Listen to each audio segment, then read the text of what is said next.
नमस्कार, मैं शालिनी और आप देख रहे हैं हड़प्पा न्यूज दर्पण। आइए बढ़ते हैं आज की बड़ी खबर की ओर। आतंकी समर्थक देशों को इनाम देते हुए दोहरी नीति नहीं चलेगी। G7 के मंच से पीएम मोदी का संदेश। G7 शिखर सम्मेलन के दूसरे दिन प्रधानमंत्री नरेंद्र मोदी ने आतंकवाद, व्यापार और विकास जैसे अहम वैश्विक मुद्दों पर दुनिया के प्रमुख नेताओं के साथ बातचीत की।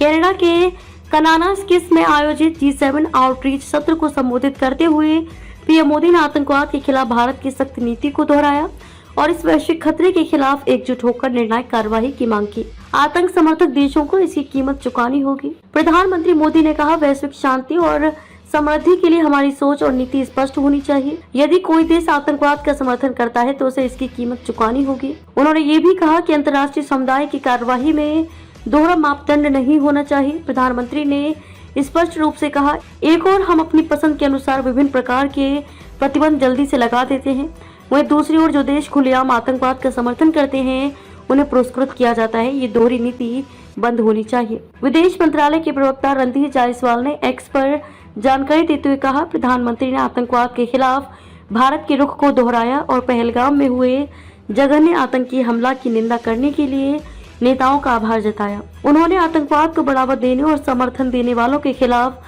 सख्त वैश्विक कार्रवाई की आवश्यकता पर जोर दिया।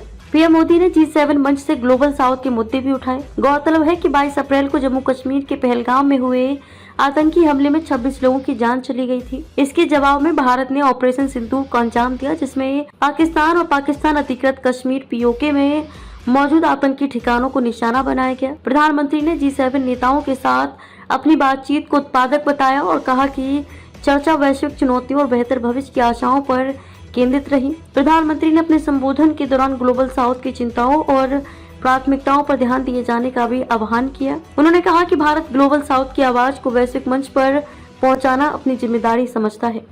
ग्लोबल साउथ शब्द का इस्तेमाल आमतौर पर आर्थिक रूप से कम विकसित देशों के संदर्भ में किया जाता है। ग्रुप ऑफ 7 G7 दुनिया की 7 उन्नत अर्थव्यवस्थाओं France, America, Britain, Germany, Japan, Italy और कनाडा तथा यूरोपीय संघ का एक अनौपचारिक समूह है।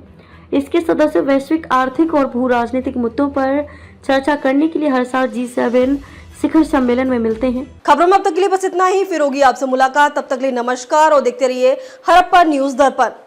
ऐसे ही लेटेस्ट अपडेट पाने के लिए हमारे चैनल को सब्सक्राइब करें और तुरंत नोटिफिकेशन पाने के लिए बेल आइकन प्रेस करना ना भूलें। यदि आप हमें फेसबुक या इंस्टाग्राम के माध्यम से देख रहे हैं तो हमारे पेज को फॉलो जरूर करें। धन्यवाद।